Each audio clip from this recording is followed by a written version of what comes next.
Hey everybody, this is Dr. Taher Dhoon. You may know me as the voice of the Full Arch podcast. I'm reaching out to you all for some very interesting opportunities with the Shared Practices group in starting a denture and implant office with us. We actually have a few opportunities that are really, really exciting, and I wanted to share it with you. So if you are interested at all and would like to potentially be in locations such as Prescott, Arizona, Cleveland, Ohio, and Oklahoma City, kindly reach out to me on Messenger or email me at Tyler@SharedPractices, or you're more than welcome to go ahead and fill out a survey on sharedpracticesgroup.com. Again, the locations we're looking at are Prescott, Arizona, Cleveland, Ohio, and Oklahoma City. So please, if any way possible, you would want to work in these offices. A couple of them are actually already open and very successful and running really well, and we are looking to expand and get some more doctors in there. So please reach out to us for these opportunities. Let's get into it.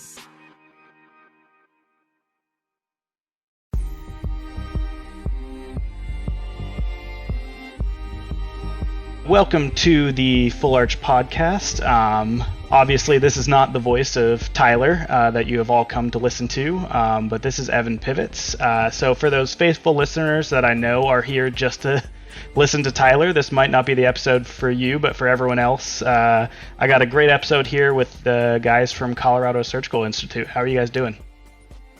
Doing really good, man. Doing really good. I'm navigating some sick kids right now, and it's just going around, but other than that, we are just rocking and rolling. Awesome. Evan, nice to see you, brother. Nice to see you too. I heard your move has been going really well from relocating to Ohio. So yeah, super exciting for you also. Yeah, we moved all our stuff yesterday, so I'm just in a house full of boxes. I got my desk set up though, so I'm good to roll. So today we were just going to chat a little bit about a topic that is near and dear to my heart, and that's analog to digital and that whole pathway. So just to get started, Taher, I know you've said before that you have done analog in the past and then eventually transitioned into digital. How was that transition, and kind of what made you start down that pathway? Initially, I was doing the analog just because nothing else existed. Mm-hmm. And then now pivoting to digital, it was just a product of adding technology to the practice in a systemized way where you don't go out there and spend, $150,000 to do this procedure. Right off the bat, you incrementally add things to the mix. So we always teach, start with your intraoral scanner, and then maybe add a 3D printer, mm-hmm. and then so on and so forth. So like the lowest barrier to entry, because it's costly to get into the game. And when I do my coaching calls with some of my clients, it's, they start the process and they get upset because their profit and loss statement, their P&L starts to get upside down. If you do a case this month, well, you eat the lab bill in 3 months. And if you're not consistently doing your cases every single month, well, then your revenue and your accounts payable and your accounts receivable kind of goes up and down, up and down. So when it comes to the digital workflow, we say right off the bat, learn how to do the surgery, get proficient, get your denture, learn how to convert your denture, learn how to do it the analog way, because God forbid, your printer goes south and you got to, pivot and get your patient a set of teeth. You need to know some of these techniques to get yourself out of the bind.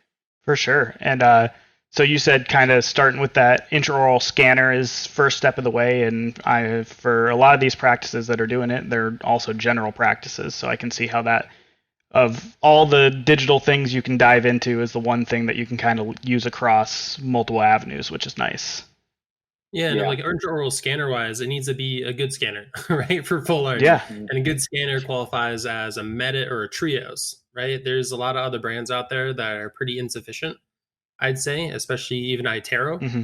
I do think iTero is insufficient for, especially GPs, for crown and bridge, and it does not pick up edentulous areas or blood very well at all. So everyone that's listening, there's some awesome deals these days with Medits and Trios, especially. Trios even has a wireless one that I'm using personally in my office to network it mm-hmm. across all my computers.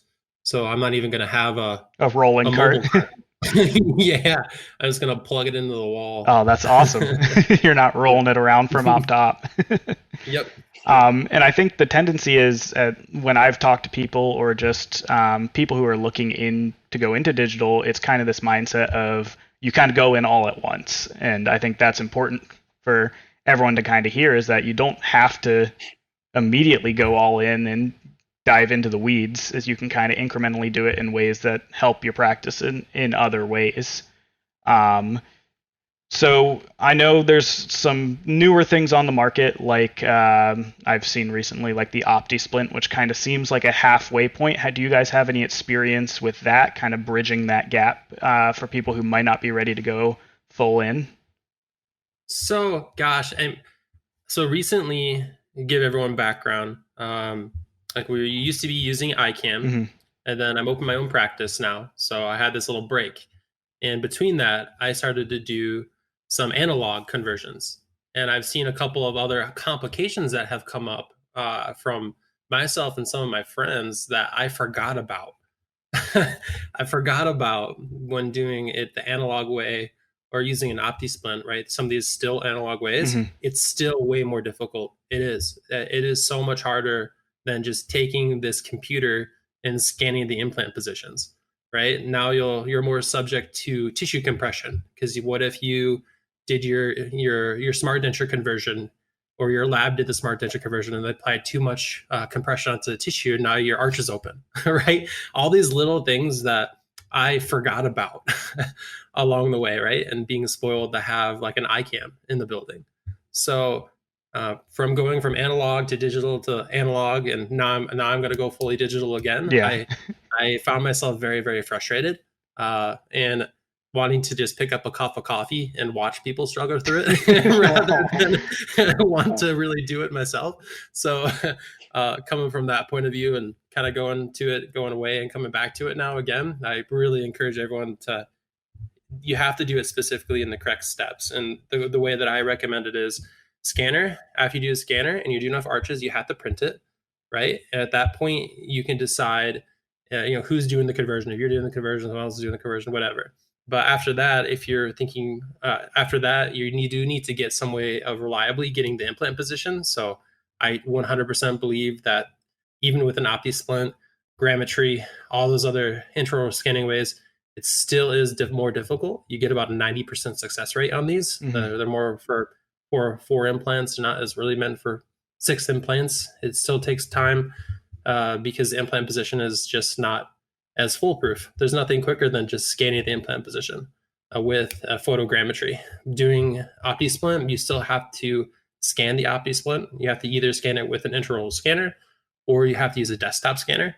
But if you use a desktop scanner, that's just as accurate as photogrammetry, right? But now you're doing all this extra cost. Yeah. You have you have an intraoral scanner. Now you have a tabletop. Now you have the OptiSplint, which is about $500 per arch, $500 to $600, depending upon if you're placing 5 to 6 implants. So those costs kind of rack up.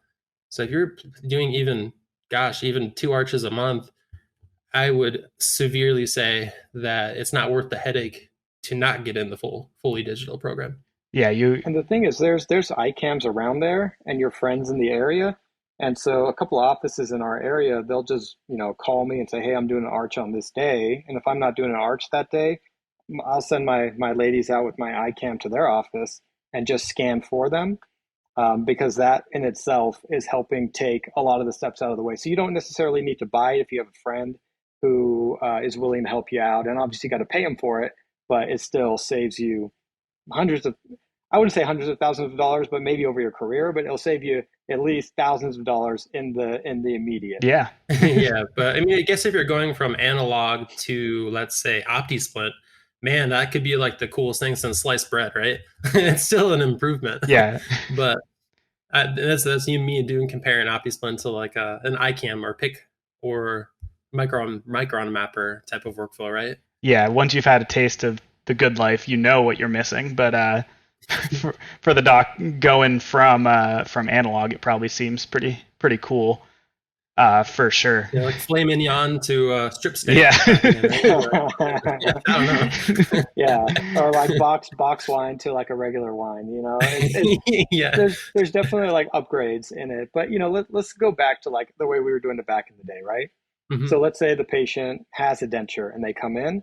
Well, I still like to duplicate that denture before the surgery. So I'll have 2 dentures ahead of time. So I can take one and I can trough out the occlusal component of it. And then I'll use it as a guide to make sure when I place my implants, my direction indicating pins that are coming out, that the denture can still fit over the top, and the emergence of all those implants comes out of the central fossas or the cingulums of where I'm placed or where those teeth are going to be. Because prosthetically, you still need to be able to visualize where you want this patient to end up. So some people do it a clear duplicate. Some people just duplicate the denture, but you want to make sure you have two on hand for the surgery. One to use as a reduction guide and placement of the implants in terms of where your teeth are going to be in relation to where your multi-units emerge from. And then your second one is going to be your conversion one that you make your small holes in and then you pick up. And it's advisable not to pick up 6 all at one time. You want to maybe consider picking up your 2 posterior ones first and then your 4 anterior ones second, just because of the shrinkage in the material and all of that. And I know I skipped like 20 steps in there, but either way, I think a good thing to advise is to have 2 dentures on hand when you do this. For sure. And then I think that what we're kind of circling around is the photogrammetry aspect of it, and the next step that you then take if you want to overcome that pickup. Because the IO scanner is great for getting that soft tissue and either pre-prosthetically and then post once you've sutured everything up.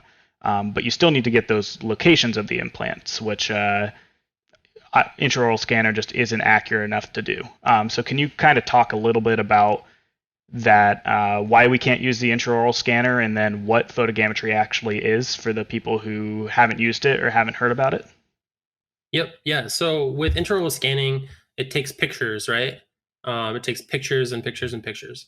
But when you have two implant positions, they're far apart. So as you're scanning from one implant to the other implant, you're going to you're stacking images on images and images, and you're going to create double images. And those double images, even if it's off by the slightest bit, will make sure that, when you go to seat that arch, it will not fit. And that's about 70% of the time, right? There are ways to scan to try to get it. If you really want to invest the time, right, you could tie ortho bands around each of the implant cylinders, put some flowable around that as well to help create a sigma curve, it's called. That would help you relay the information to the intraoral scanner to get it a little bit more efficiently. But man, that sounds like a pain in the butt for me, right? But what if it doesn't fit? It's so embarrassing. You bring a patient in and you do an arch, they pay $25,000, and then if it doesn't fit, you're going to feel, oh my God, what do I do, right? And I hope my next scan is going to be accurate. And then you get later down the road, and what if your next one doesn't fit, right? And then at that point, what if you're looking at a denture now because the implants could be not so stable because you're loading so late? Yeah. Right. And sometimes what happens is it actually does fit, but the resin stretches a little bit. So you have a little bit of inaccuracy where it gives you the sense of it being accurate. Your screws engage just a little bit because the resin will stretch just a little bit to seat. And then you think your records are good, and then you advance forward, and then you find out that your zirconia, which has to be perfect, that inaccuracy will not allow you to seat your zirconia. So even sometimes you could get that sense of your temp fitting and still be, in trouble, but in trouble in the future. And like having all these steps, having all these things are sexy, right? It's like having intraoral is sexy, having a iCam for implant position is sexy, having lab equipment or milling your final is sexy, right? But if you don't have the ability to control the variables, right, and you need to have variables controlled, so iCam is going to give you 100% reliability of your implant position, right? But what if you have an arch that doesn't fit and you did an intraoral scanner? You're going to be thinking, was that my scanner? Was that my printer? Was that my mill? What part of the steps in the process was actually wrong? Because you could have something so small as you heating or curing a resin arch, and if you take the supports off, depending upon which curing unit you're using, and if you hit it with too little or too many cures, like 1,000 or 3,000, you could actually warp or shrink it.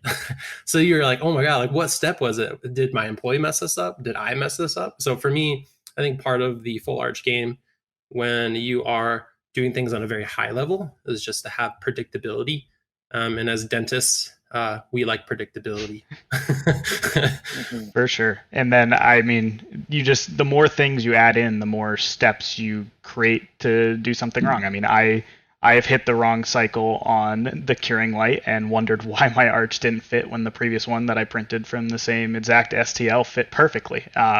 It's just all those little things you got to get right. But as you get more technology in there, as you get more kind of down on that system, you kind of start to rule out those errors and you can figure out where things are going wrong.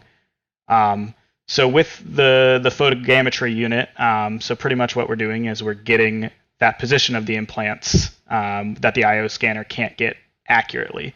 So can you guys kind of go through day of surgery, if you're doing digital, what your workflow is, what you're doing versus what your team is doing, kind of all that kind of stuff?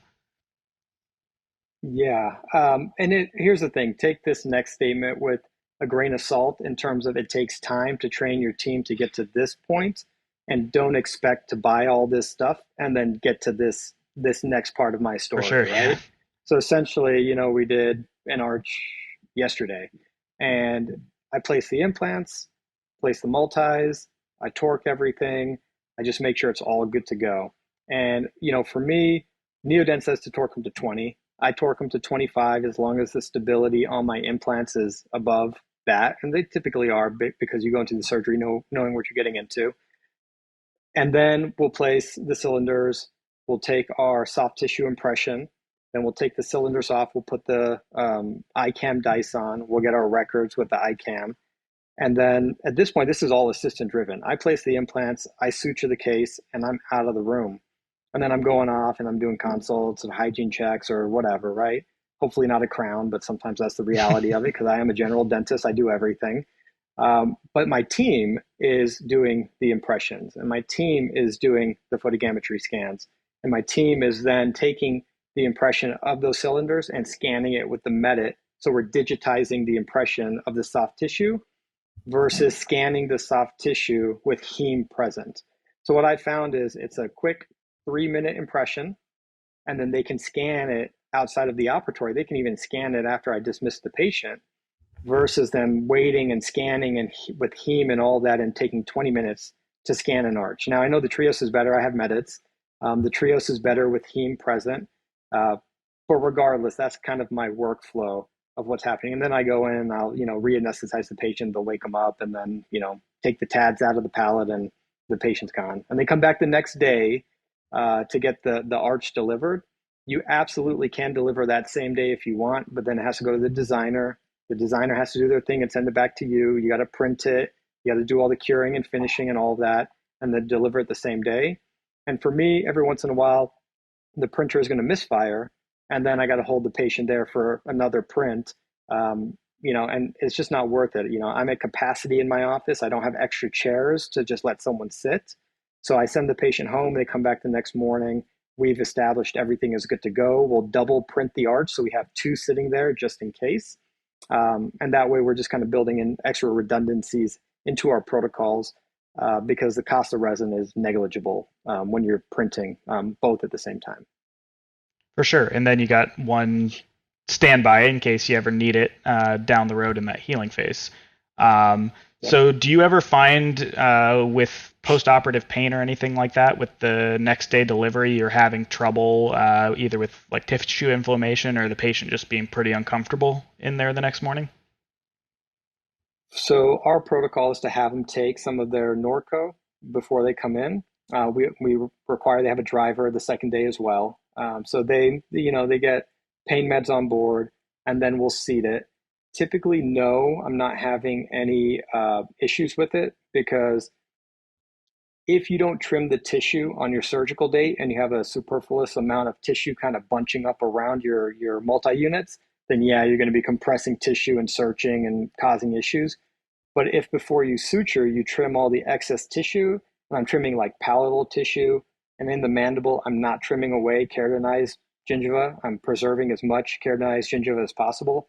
But if you have excess amounts of it, trim it away, suture that stuff down really nicely. Then your delivery day, there's next to no complaints from the patients because they're in a good state. You can also look into a product called Exparel.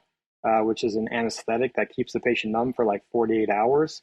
I think they say 72, but what I'm hearing is it's more of a 48-hour type of deal. And then they're numb the next day when you seed it as well.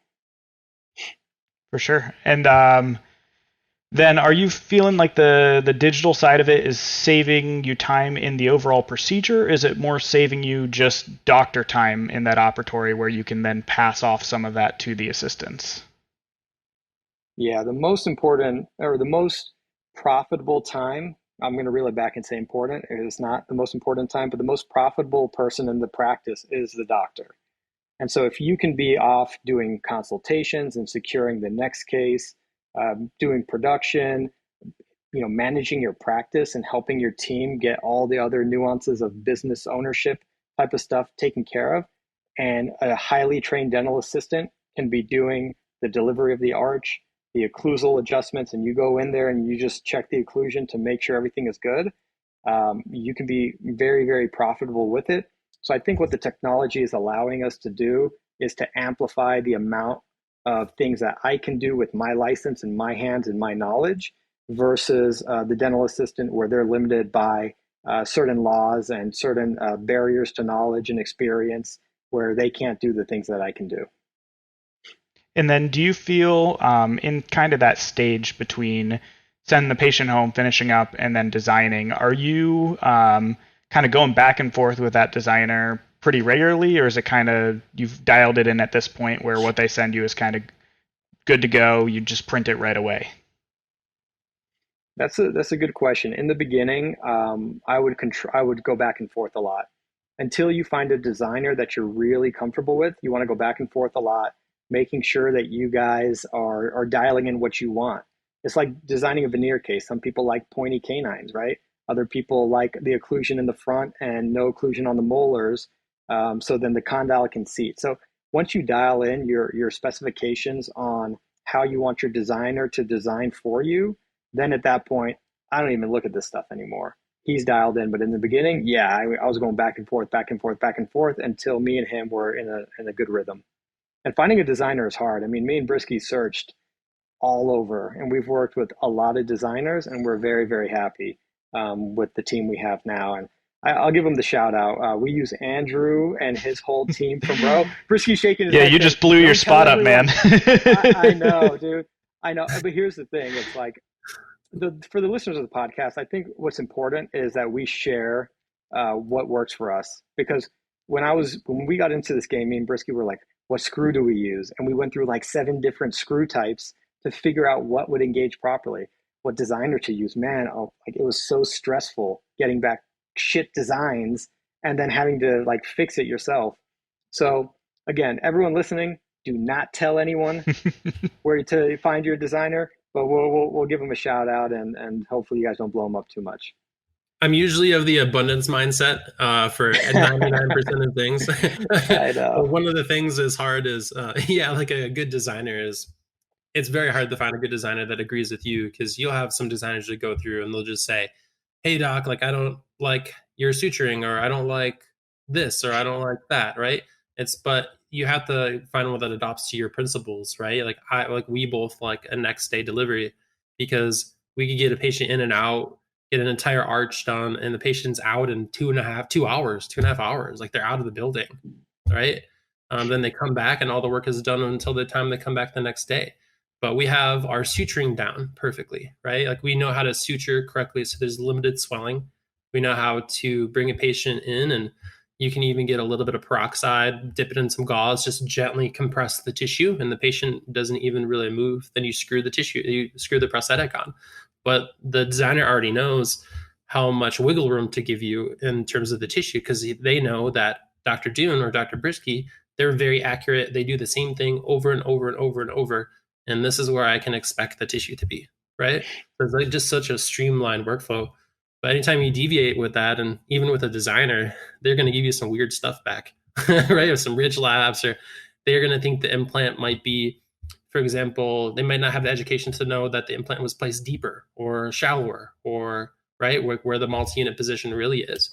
So a lot of it's on us, but a lot of it's also on the designer as well, to make sure that they understand what type of doctor we are, how much experience we've had, and how we do every case. That's actually a really good point. I think leaving ego at the door with your team. If you're new, tell them, hey man, I'm new to this, and I want you to design in the way that you do for the guys that do this all the time. And give me pointers when you see my scans come through, and tell me, like, am I giving you good data? Am I missing something?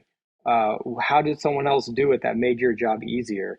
Go to them with that type of mindset and mentality, and I guarantee you your cases get better. And then to circle back, Evan, to your question about sensitivity, usually they'll come back at 1 week and they'll be sore underneath the prosthetic from swelling. And I'll remove the prosthetic and I'll see some tissue impingement just from the edema and everything that's occurred. And then I'll relieve the prosthetic underneath it in those areas and then just put it back in. And that's usually the solve from a compression perspective. But it's not next day, it's usually next week. Yeah. And I'll say, just from my experience kind of bouncing around designers until you find one that works, is I think big thing is, especially when you're starting out, a designer that's not afraid to send back and say, hey, this impression you sent me, I can't see anything. I can't see where the implants are. I can't see where your markers are, because you don't want someone who just barrels through and tries their best to figure something out. You want someone that says, hey, go back in there and can you get me another impression, because I can't see it. For sure. And then speed, I'd say, is also it. If they take an hour and a half to send back the initial design, it makes it a lot harder, especially if not as much if you're doing next day, but if you're trying to do same day, that's where things kind of wheels come off pretty quickly on that. Well, plus too, it costs more money, right, to do a same day delivery. Yeah. Because if you have all these bits and pieces and have all the fancy equipment, but you're still doing same day treatment, it still costs more, right? Or if you're doing same day and you have your own staff, you still paid for that staff. Yeah. Right. So it's like a perfect balance or mix of how many steps, how many pieces of equipment you can add, how much you're really spending, and what pieces you should add along the way, right? Yeah. And the most profitable operatory in your practice is an empty operatory, because that's the operatory where the limited comes in and you triage an emergency. And that's the operatory that another consult and a new patient comes in. The faster you get that patient out and you turn that thing around and you get your capacity under control and you free up your team and your time, that's where you make the additional revenues. Like all those additional add-ons and how you build your practice is in those open chairs. For sure. And then I've told patients this before when they've asked about that next day delivery, and they're not doing anything after the surgery anyways. There's no patient that's going to go home and then go out to dinner or something like that. Like, you tell them you go home and you go sleep, and then I'll be the next person you see as well, because you're just coming in to see me. So I feel like as long as you're talking to that patient ahead of time, it really isn't a problem. Mm-hmm. Yeah, Absolutely. they're not going to go out and show their neighbors their teeth. Yeah, night, right? Do you want to see these metal nubs in there? Yeah. And then, so can you kind of go over a little bit, and I think we touched on it a bit, kind of that alignment aspect, which I think is kind of that piece we're missing between marrying the IO scan and the photogrammetry scan, is that one piece of how you align those two pieces of data. So in terms of soft tissue, we have soft tissue and we have implant position. Yeah, so either using like a Salvin screw or a tooth or something like that they can align kind of your pre and post-op IO, and then how we're also then aligning the IO scan to the photogrammetry scan with the healing cap. Yep, good question. So let's say it's the maxilla. The maxilla, I do still like any marker, fiduciary marker is going to work, whether it's a Salvin screw, it's a cheap screw from eBay. All that matters is that there's a screw there. I do like 3 now. I used to put 2 or 1 or just rely on the palette. But what I noticed was, even if the designer says, oh, I can match just the palette to your pre and post-op cans, not true at all. Because a lot of time you are reflecting a lot of palatal tissue, right? And you still will get swelling during the procedure, or right, because hematomas will form underneath the palatal soft tissue itself, so it will swell. So I am definitely a big fan now of 3 fiduciary markers, like 3 of them, like 3 tenting screws and a triangle is what I like to do. And on the lower, I'll try to put 2 in the back, and now I'll actually put 1 in the front. So if I identify a case and I say, oh, it's not really an it's kind of a normal case and not one with like a gigantic amount of bone removal, I'll put the screw right in the middle where the bone is, and then I reflect around it. And then I'll place on my implants and I'll suture it, but my marker is still there. It didn't change. So I'll have a tripod on the top and the tripod on the bottom. I found that worked really well. I've tried kind of the all other ways, like with the Rosen tray. Actually works really well for one arch, which is basically you're just taking a tray that has the teeth in it already. It's a tray like an Invisalign tray, but it already has the teeth in it. And then you just seat the comfort caps against that arch and you have the patient bite into it. But it's cool because you get the occlusion because the teeth were made around with the impression. That one works well. But whenever time I've tried to use teeth as fiduciary, as just markers, sometimes things would change, right? Like if it's a perio-involved tooth, the tooth would move. Not every case you can leave a second molar or a first molar and work around it. So a lot of times you're using key implant spots. So I find a lot of time using those key implant spots, I can't really leave the tooth there, right? But sometimes it's nice to leave one like lower incisor if you can do it, or one upper second molar. That's pretty cool too. But I do think it also takes a little bit more complex, at another level of complexity and surgical skill to be able to leave those teeth, and then come back later to take them out and remove the bone later. Yeah, I would definitely. Yeah. So. Go ahead. Oh yeah, just to explain, what these tabs are doing is the tabs are placed pre-surgical, and then you get a record of that with the teeth. And then when all the teeth are gone and all the implants are in, the tabs are still there post-surgical for the designer to mesh all the data together. And so if we do this, sequential extraction technique or whatever you want to call it, and you get your pre-records, and then you leave maybe like number 24 and you leave, 18 and 31, and then you extract everything else, place all your implants, get all your records, and then you have to extract your teeth. Well, consider this. I mean, you've already sutured. Now you got to extract the teeth. Well, you've done bone reduction, but there's like these little peaks of bone around where that, tooth was. So now you get to get your rongeurs in there and try to clip the bone under your sutures. And then you want to put graft material in there. So you try to jab some graft material up and underneath it. And then you got to grab your suture again. Sometimes you actually pull a suture and tear it, and then you got to resuture the case. So it just takes more time to do it that way versus buying these tabs that are relatively inexpensive and can be reused, and giving your designer, information that way.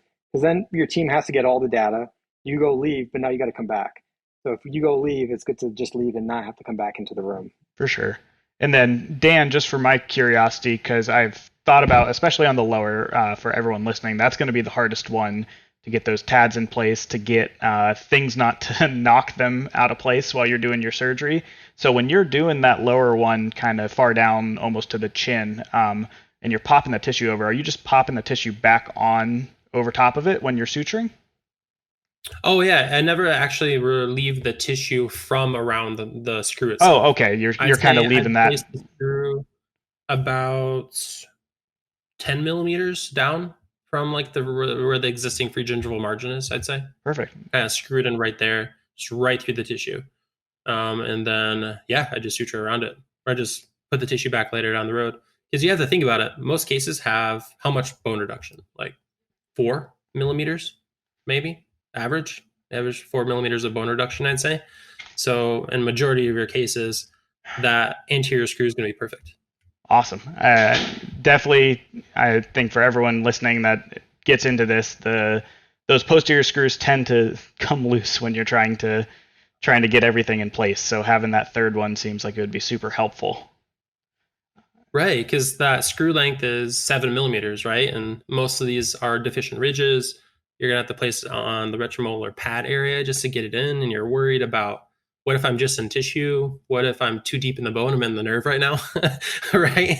You have all those little concerns that start coming up. So I agree with you 100%. But I use the shorter ones too. Is it 7 millimeters, Dhoon? Isn't that the size of it? I think they have two different lengths. Just make sure when you're going above the IAN, grab the shorties. Yeah. Grab the shorties. Yep, shorties for sure. All right, and then kind of moving along in the process, so your patient's now been healing for a while, they're ready to convert. Are you guys doing a new scan at stage 2 with your photogrammetry, or are you relying on that original scan every time? This is a good Always. question. Yeah. No, well, I'm going to pull a quick little caveat on that. So the reason why I torque my multi-units to 25 on the surgical date is because when I recheck the torque on my multi-units at the 3-month scan or 8-week scan, whatever you want to do, if it doesn't turn at 20, well then my multis haven't necessarily shifted, and I can move forward without doing a new set of photogrammetry. In the beginning, when you do not own your own mill and you do not have the resources to mill another arch super easily and eat the lab bill, redo your photogrammetry, right? Redo that extra half an hour of the appointment because it's not worth eating a $2,000 bill or whatever the case may be. But for me, because I'm milling in house and I have all the economies of scale of that, in place, I'm skipping that and I'm doing just soft tissue scans or soft tissue impressions and scans again, and not redoing the photogrammetry. Now, if even one of those multis turns at all, I'm redoing photogrammetry at that point. If it rotates at all, if it goes down, if that screw tightens just a little bit, I'm redoing photogrammetry. And for everyone listening, this is for a more polished workflow, right? What if you have a DA that you can't rely on, right? Or there's some staff member. What if you're like, oh, what if they didn't, in the beginning stage when it's printed, it will still stretch a little bit, and it may not seat all the way. So you're going to think it's seating, but when you get to the final, you better make sure that thing seats, because that's going to be a very expensive lab bill. So the whole reason why Dhoon doesn't and why I would was because of staff, right? It's what if the ICAM record that you took or the photogrammetry with any other photogrammetry unit, like a micromapper or PIC, ICAM, what if it wasn't accurate that day? What if the domino was not seating all the way? It was just a quarter turn off. And now your most distal implant doesn't seat all the way, right? So it just depends on your workflow, which one you're going to use, which one you're not. But I think it also has to do with the level of paranoia of how great your records might have been by that staff member. Yeah, and this is a very good point. And what if you use an old set of dice? When you do your 3-month scans, it's recommended, to have a brand new set of dice that you only use for your final records. That way you have that set of scans done properly. Yep. Yeah, because affordability wise, right? Because you don't want to buy new dice sets every time you have 50 units, right? Because these dice are meant to be sterilized up to 50 times. So it comes out to like $6 or $10 per use. And you don't want to just throw them away. So the best thing to do would be to keep the dice, use them for your temporaries, and then when you get a new set, use those only as your final records. Yeah, totally agree. For everyone that's listening, this was for iCam or iMetric, or where the dice that we're talking about, right? This doesn't apply to PIC or micromapper. It's a little bit different of a system. So if anyone that does have an iCam, just kind of do what we do in terms of the cheating. So save your dice that you've used more than 50 times and just use it during the temporary stage. So you don't have to buy, spend $3,000 for a new set of dice. Just use those for your temps and then keep that new set for your finals. Yeah, and a little tip is like when you're in the surgery in itself and there's a little heme on it, we just get a Q-tip, we dip it in a little bit of peroxide, and we just lightly wipe the dice, and then you dry it off really quick with a piece of gauze. You don't want so much peroxide on your dice too much, but just to get the heme off real quick so you get a really good scan in that moment, and it'll speed up your scan times with not having little drops of heme everywhere. Oh, awesome. So I think we've kind of made our journey now where our patient has been through day of surgery. We've rescanned or not rescanned if we have a polished workflow. And so now we're looking at kind of the final step in the full digital circle, and that would be milling. How did you guys integrate that into your practice? And did you feel like in the overall sense that the milling made sense kind of rounding out that whole digital workflow? I'm going to let Dune take this one first, and then I'm going to poke holes in it after he gives his Sounds summary. good. Awesome. And I'll handle the business decision behind it, and I'll let Briskie handle the technological aspects of the milling component, because he knows that way. And the differentiation, like, what everyone's going to yeah. see is Dune has a specific way, and he did it really well. But I'm going to talk a little bit about poke some holes in it and tell some people what we learned along that way too, and when I think other people should integrate different pieces. 100%. And here's the beauty of what me and Dr. Briskie do is we go out there and we test the theory and we implement it, and then we get the sample size we're able to do because we run Colorado Surgical, because our private practices do a lot of full arch. We're able to figure out how to improve it later. But also the financial investment on it is I've figured out my workflow. It can absolutely be better than it is, but I'm not going to buy another $60,000 mill right off the bat if what I'm doing is working.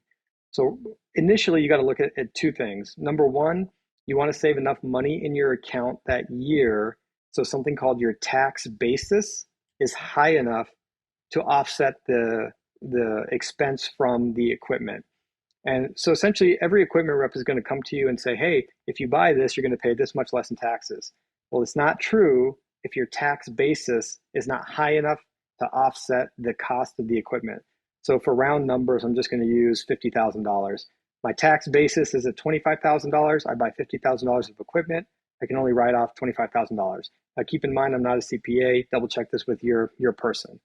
But if my tax basis is $100,000 and I buy $50,000 worth of equipment, then I'm actually truly getting the tax deduction of that $50,000 on that equipment. So that's decision number one, is playing the tax game to buy this equipment in a way that's going to give me a benefit financially. Number two, I'm going to do an evaluation of how much crown and bridge I'm doing in my office and how much of that can be outsourced or still needs to be outsourced via cosmetics. I'm not going to do veneer cases in my in-house lab. I'm going to do posteriors. So you have to make sure your numbers are correct on that end as well.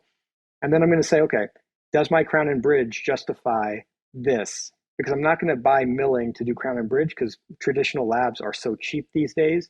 But if you're doing full arch, that's where you make the money back. Because now all my crown and bridge that I'm offsetting the expenses for is literally making my equipment and the maintenance of the equipment and the tooling and the zirconia and the stain and glaze and all that, the heating and cooling and the electrical and the air compressors, it's paying for all of that. And everything I save on full arch from that perspective is all gravy. And so that's when I made the decision based on the numbers to buy the mill and make that investment. And then you also got to consider who's going to do that. Are you going to do that? Probably not, or you shouldn't be, maybe in the beginning, or if you really like doing that stuff, then go for it. But understand your time value. Like, what is your productivity in terms of profit, not revenue, per hour? And what would you be doing otherwise if you're not milling? And then you have to have a trained person in your practice who's smart enough and capable enough and who wants it to then learn how to do exocad, learn how to handle all the mills, learn how to handle all the ordering and communication and troubleshooting with the labs. And then if you have that person, you got to hold on to them, because you train up a lab person, they're going to go get poached by another lab. And that's happened to me 3 separate times. And now my current lab person is the shit, and I have things in place to hold on to her. But you want to make sure you have the person who's there to do the work for you so you don't have to do it. And you have to factor in the payroll it takes to do that. And you have to make sure the payroll that you pay that person is also calculated into what your cost savings would theoretically have been. And with all of that said, then I outsourced everything to my team to do it all. And now they just do everything. All right. And then Briskie, from the clinical side of that, where do you see milling kind of fit in there? So I think milling is still one of those pieces where it has to be a time and a special place to integrate it in your practice still. So I think, let's say you're a smaller practice, you're like 1.5 million, you're doing maybe 2 arches a month, right? Are you going to buy a mill? Maybe, maybe not, right? How much staff do you have? How much staff turnover are you okay with? Are you okay with onboarding that lab tech every single time they leave? Right? If they leave, you're going to train them. Or would you rather use a third party milling service? And this is what I would personally do if I was in the growth mode. I would use a third party milling service.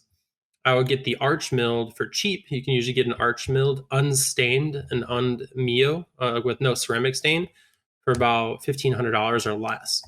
And then I think that at that point, a piece of equipment that you could buy that's cost affordable, that saves you money, is you just buy an oven.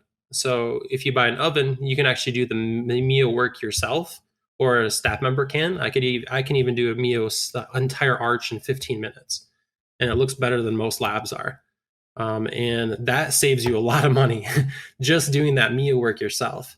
So let's say you integrate all those parts, right? You get the iOS, and then you get the iCam or a photogrammetry unit. Then at that point, you're starting to do more cases, right? You're like, oh man, maybe I should do some of the stain work myself. So then I would recommend doing the stain work yourself. But then if you're doing the stain work and you're like, hey, my team can handle this capacity, I can do not only the scanning, the printing portion, and now I can even do the staining and glazing, then see if it makes sense for your practice to add the mill as well, right? Because it's another piece. Your alternative would be to, just to outsource that milling portion. What you'll do is you'll tell that lab all you have to do is send them the STL file of the final zirconia arch to be milled. They mill it, they sinter it, and then they send it back in a box. It's going to come unstained. Then you stain it yourself and seed it. I think that's a good financial move. And then when you are ready to add the mill, that's like the last piece of the step. But I don't anymore recommend it to a lot of people to just buy everything at the start. I do recommend to kind of follow piece by piece by piece and making sure you can actually handle that workflow. And it makes sense in terms of a team standpoint. Because what if you put all the pieces in together, right? Your team's going to freak out. They're going to be like, oh my God, what did you just do, doc? Right? Like, why did you buy all of those things and I got to learn this tomorrow? Right? But there's just a lot of pieces. So I just caution everyone to be careful and adding steps along the way, like scanner, then iCam and printer, and then like an oven, and then mill, I would say would be at least my personal view on it. Yeah, and consider it this way. I mean, you will probably at some point, if you're in the full arch game, have a friend who has a mill. And then you can send them everything and then they can mill for you. It's like having a friend who has a boat, right? Don't buy the boat. The maintenance on that shit so much. Just leverage the friends you have until your team is ready for it. Because that 50 grand or whatever it costs, what can you do with that, right? If you can grow your practice 20% year on year, right? You got to factor that in. That's the value of the money that's going out the door that you're not using right away.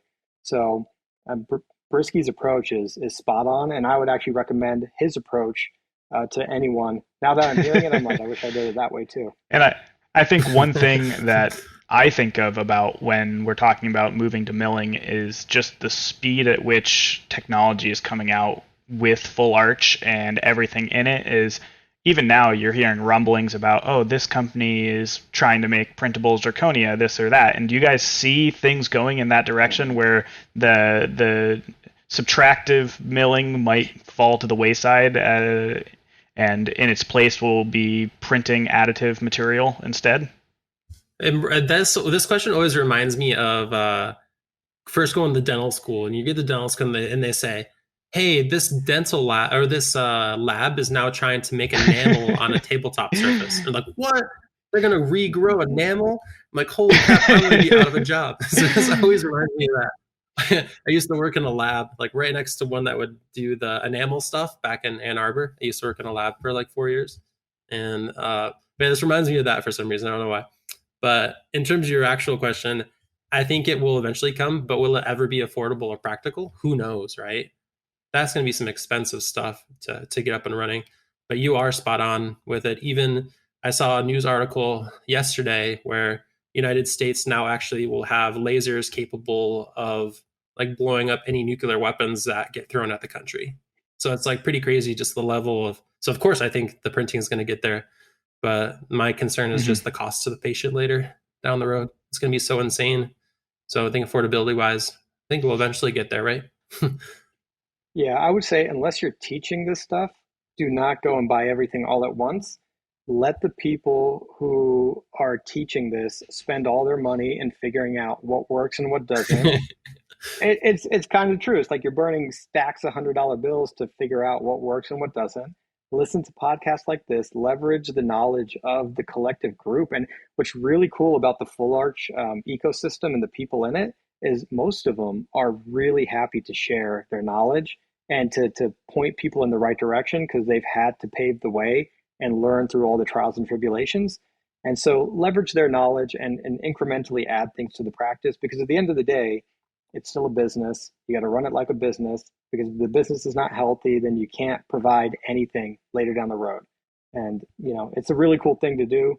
The printing of zirconia, 100%. I think it replaces milling.